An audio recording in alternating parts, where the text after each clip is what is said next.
Hey guys, this is Mr. V over here doing a book review today for The Return of the King by J.R.R. Tolkien. This is The Lord of the Rings, Book 3. Before I get into my book review, I want you to know that I try to do a spoiler-free book review, so if you see me looking down occasionally, I just have some notes, so try not to give any spoilers away. Because I assume if you're watching this video, you've already finished the first two books, but I know there are still many people out there that have finished the first two books that are still contemplating Book 3. Because there's many people who have started the series and not sure if they're going to finish it. So let's get into the book review for The Return of the King. Now, if you guys have started this series and you're not sure if you want to finish it, make sure you guys finish it, but make sure that you guys read this book immediately after book 2, because the storyline just continues right after book 2 with Pippin, who you have not seen through the halfway point in book 2, and that's why you want to make sure you start it immediately, because it just continues right from book 2. Now, this book has a slower beginning. It does have a slower start, despite Lord of the Rings, but being pretty action-packed. But Lord of the Rings has its ups and downs. Throughout the whole series so far, it's had its ups and downs. So just be prepared that it's a slower beginning, but it does pick up. You just want to be prepared for that. And it is a lot of fun. This book is a lot of fun because there are many storylines in this book. But also know that they split up even into more storylines here. You already know from the previous book that they had all the hobbits in different areas, and they had the different Aragorn, all that Gandalf, all of them, they're in different areas. They're all going on their own aspects of the quest. But he splits it up even more here. Now that can be good and bad. Overall, I think it was a lot of fun, which you'll hear more about in just a minute, which you'll also hear later about why I felt that can be bad at times too. But it definitely was a lot of fun overall, but it is tough because there's a lot you need to remember. As there's, you forget some of the things. You forget what each person is doing because there's so many different characters. Yes, they are in groups, but there's so many different characters. That can be tough, but it is fun because he gives you different perspectives of the characters. Sometimes you get to see, what does Sam think, or what does Frodo think, but more, what does like Pippin think versus, Aragorn and all, there's just so many different characters as you can already see. So it is fun seeing it, but again, it is difficult at times because you need to remember there's so many characters in this book. And I think that it was hardest in this book compared to the other two books because he is basically, he is finishing the whole series. He is ending the quest. So there's other characters he brings in, but he is ending the quest. So you need to remember some of the people that were in the previous one. And, that can make it very difficult at times. And I'll go more in detail in about 5 minutes on that aspect. But it can make it difficult at times. But again, I still thought it was a lot of fun.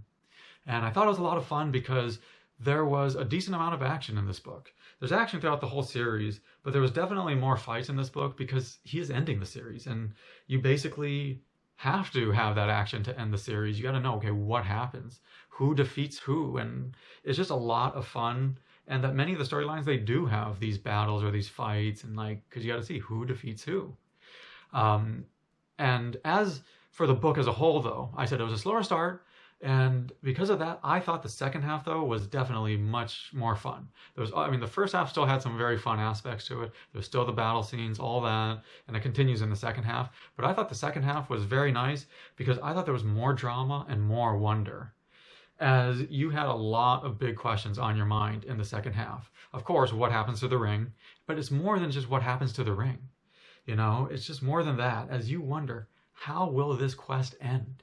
Not just for Frodo and the ring, but for many other characters. How will it end? How will he wrap it all up? And that's why the second half to me was a lot more fun, because you had a lot more wonder and just a lot of intensity. It was intense throughout the whole book.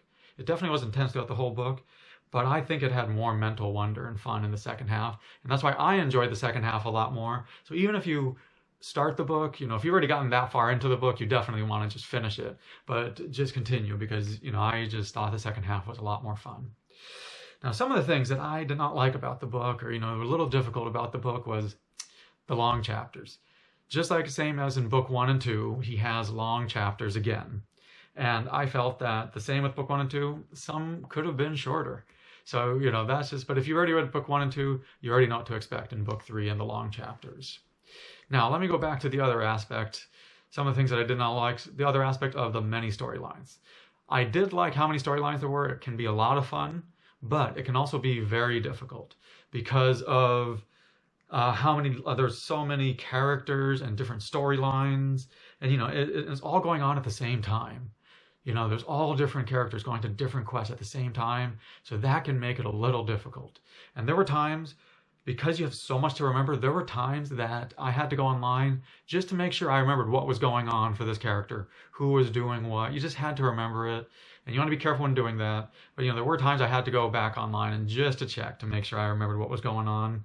But overall, I still thought, I had a lot of fun with it. Despite there being a lot of areas and confusing names at times, I still had a lot of fun because of how many different quests were going on. So that was a lot of fun. Now, the big question was the end. I will not give spoilers on the end, but overall, I did enjoy the end. I judge an end by many factors, but I enjoyed the end because there were many ends. There was many different storylines, so he had many ends and many different styles to the ending. There was only one disappointment because there was many ends. There was one end I thought he had a pretty big build-up for. He had a big build-up for all the ends, but there's one end that I felt he kind of rushed, and it felt a little weird that he rushed it. But I felt that most of the ends were still very nice, that it was still a lot of fun. So, I thought that was great. And one of the biggest things that was great about the end was that he wrapped everything up nicely. That was one of the best parts, is that he wrapped everything up nicely, and that's something I always judge an author by, because you don't like having loose ends, and he left no loose ends. Despite there being so many characters and so many different storylines, he did not leave any loose ends. With that being said, though, he did go a little overboard at times. He went a little too far in depth for some of the ends, in my opinion. And, well, it's not just my opinion. I looked online. There were other people that felt he went a little too far in depth for some of the ends. Because there were so many characters, it was very long, but some of them he probably could have shortened a bit. But, I still think it was better to have no loose ends. And, he didn't have any loose ends. So, that was a great aspect of it for the ending. Now, as for his writing style, if you guys have already read the first two books, the writing style is exactly the same. He does a great job. He has the engaging writing. The chapters flow very smoothly. He does have the long chapters, but he does have great dialogue. He sets the scenery very well, and it's great for the amount of great battles that happen in here that you want to see it. But you definitely, just as in the previous book, but you definitely feel Middle-earth with the scenery, the legends, the rivalries, the history, the battles, everything. You just feel Middle-earth, and it being the third volume, you definitely can feel it. So, I definitely recommend, if you guys have read the first two books, that you guys just go on, finish the series. Guys, this was a great end to the series.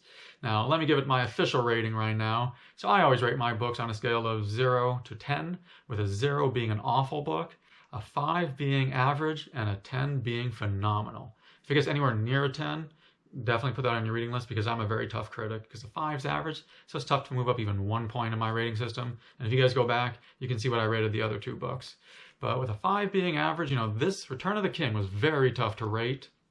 I was debating between two, but I'm going to give this book a 7.5. I almost gave it a 7, but I feel this deserved a 7.5 because he just wrapped it up very nicely, and it was the end of the series, and I thought he did a great end to the series. The Two Towers also got a 7.5, but I don't think this was as good as the Two Towers, but I still thought that because it's the end of the series and he wrapped it up very nicely, that it deserves a 7.5, and it was very solid. I thought that it was a great series overall. I had a lot of fun in the whole series, and that if you started the series and you have not finished it yet, or you put it aside, make sure you guys go back, finish book 3, because it was a great series. If you guys have any comments, any questions, please post it in the comment section below. Hope you guys click the subscribe button. I always upload multiple different types of book reviews. Thank you for watching my book review today.